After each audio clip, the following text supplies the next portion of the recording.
ওই শালা এবার মামলা তুলে নেবে।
ইন্সপেক্টর সাহেব, এই খুন খারাপি বন্ধের জন্য আমি আপনাদের খবর দিয়েছি।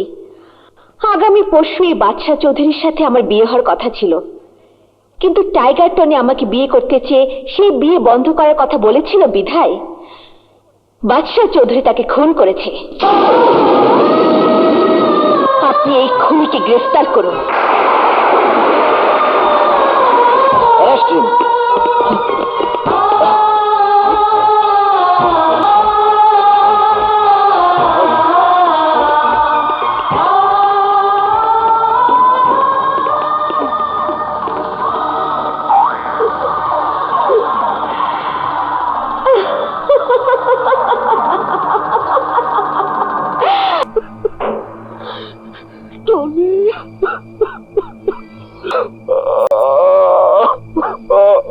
মুচির নজর পায়ে আর মুসল্লির নজর কপালে, আর আমার নজর শত্রুর জানে। তাই আমি জানের বদলে জান চাই। মুসা,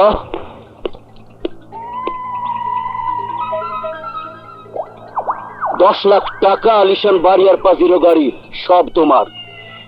এতে যদি না পোষায় তাহলে বলো আর কি চাই। বিনিময়ে শুধু বাদশা চৌধুরীকে আমার হাতে তুলে দেবে। সম্ভব না, কারণ এসবে লোভ করতে গিয়ে যে পাপ আমি করব তাতে আইনের হাতে আমার মরণ হতে পারে। তাই ইমানদারির সাথে আপনার ভাইয়ের খুনিটাকে ফাঁসিতে ঝুলানোর ব্যবস্থা করব। বলুন কি করতে হবে? সাক্ষী হিসেবে এখানে একটা সাইন করতে হবে।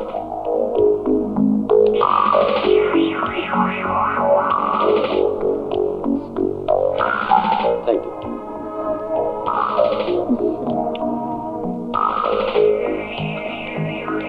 দাঁড়াও নীলিমা। ভেবেছিলাম আমার প্রতি তোমার মনে ঘৃণার পাহাড় গড়ে উঠেছে, কিন্তু ভালোবাসার সুরে আমার নাম ধরে ডাক দিয়ে আমাকে অবাক করে দিয়েছ। কারণ একজন খুনি কয়েদির মুখে এই ডাক আমি আশা করিনি। এই কথা তোমার মুখে সাজে না, কারণ কেউ না জানো, তুমি তো জানো কোন স্বার্থে আমি আজ কয়েদি। ইয়েস ইয়েস, প্রেমের স্বার্থে প্রেম কয়েদি। আর তাই ফাঁসিতে ঝোলার আগ পর্যন্ত মনকে সে শান্তনু দিয়ে রাখো। প্রেমের আগুনে জ্বলে পুড়ে নিজেকে ছাই করে দাও, তখনই তুমি নীলিমার নাম চিরদিনের জন্য ভুলে যাবে। আর যদি ভুলতে না পারো তাহলে পোড়ানো ছাই হাতে নিয়ে ফু দিয়ে বলবে, প্রেম আমার হয়ে গেছে ছাই, যে হৃদয়ে নীলিমা সে আর নাই। গুড বাই মিস্টার বাদশা চৌধুরী।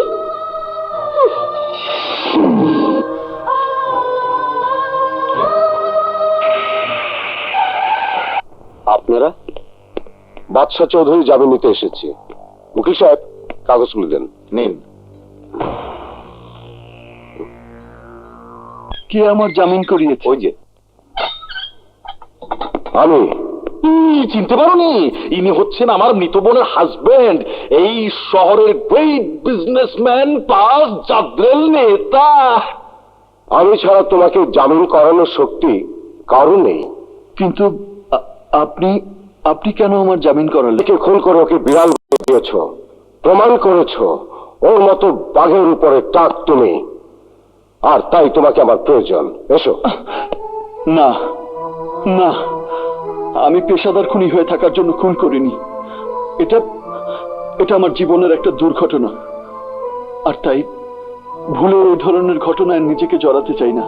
আমাকে নতুন জীবন ফিরিয়ে দিয়েছেন, আপনি চাইলে আমি সারা জীবন আপনার গোলাম হয়ে থাকবো, অন্য কিছু নয়।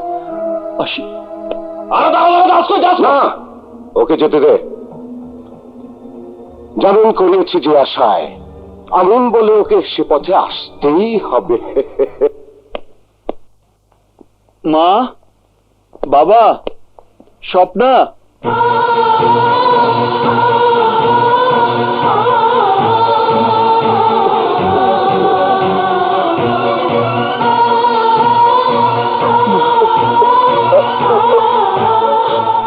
স্বপ্না, বাবার কি হয়েছে? তুমি খুন করেছো জানার পর বাবা স্ট্রোক করে মৃত্যুর পথ থেকে ফিরে আধমরা হয়ে আছে।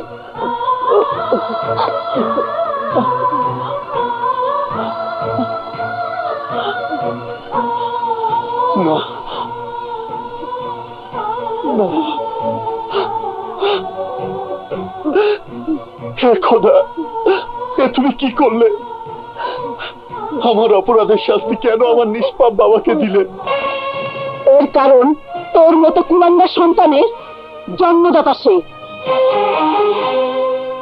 মা, চুপ! যেই সন্তানকে নিয়ে আমাদের মনে অনেক গর্ব, অনেক স্বপ্ন ছিল, আজ তার নিমিষেই শেষ হয়ে গেছে। সেই সাথে আমাদের জীবন থেকে তুইও শেষ হয়ে গেছিস। তোর কারণে তোর বাবা যেমন একটা জিন্দা লাশ হয়ে গেছে, তেমনি তুইও আমাদের জীবনে একটা জিন্দা লাশ হয়ে থাকবি। মা, তোর কোনো স্মৃতিচিহ্ন আমাদের জীবনে থাকবে না। ওঠ, ওঠ বলছি, যা, বের হয়ে যা, বের হয়ে যা বলছি। তোর মুখ আর আমি দেখতে চাই না। এ কথা বলো না মা। আমি আমি তোমাদের ছেড়ে কোথায় যাব? কার কাছে যাব? তোমাদের ছাড়া আমি বাঁচতে পারবো না। তোমরা আমাকে মারো, কাটো, যে শাস্তি দাও, তবু আমাকে পর করে দিও না মা। এই বাড়ি ছেড়ে আমাকে চলে যেতে বলো না মা। বাড়ি ছেড়ে আমাকে চলে যেতে বলো। সরে যা বলছি। তুই যদি এই বাড়ি ছেড়ে না যাস, তাহলে আমার স্বামীর কসম খেয়ে বলছি, তুই আমার মরা মুখ দেখবি।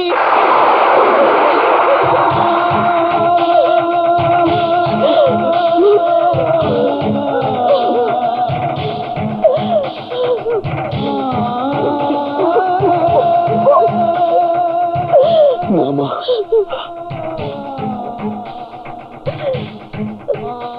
কোন সন্তান তার মায়ের মৃত্যু কামনা করতে পারে না, আর তাই আমি তোমার কথা রাখবো মা। তুমি না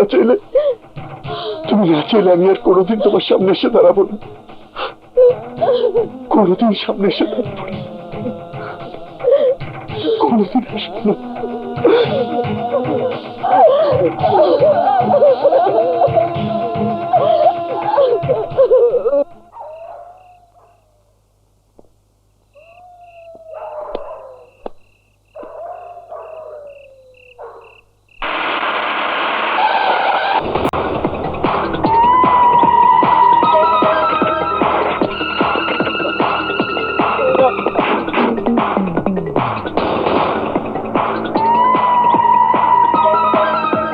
মুচির নজর পায়ে, মুসল্লির নজর কপালে, আর আমার নজর শত্রুর জানে।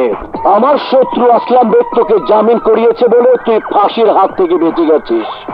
সিরেফ আমার হাতে মরার জন্য ওর লাশ ফেলে দে।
বছরে এক কোটি হাসপাতাল নিতে হইব।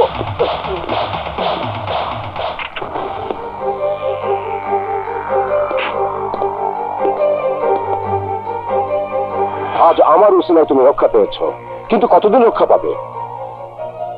একদিন না একদিন ঠিকই ওদের হাতে তোমাকে মরতে হবে। কারণ একদিকে টাইগার টনির হত্যার বদলা, আরেকদিকে টাইগার টগরকে আত্মহত্যা করা।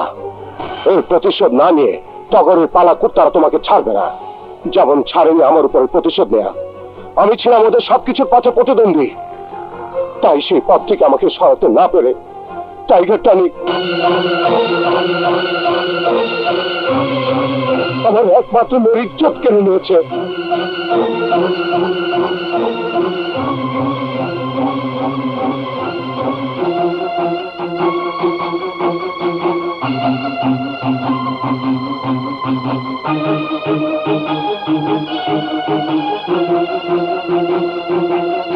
আর সেই কষ্টে আমার মেয়ে আত্মহত্যা করেছে।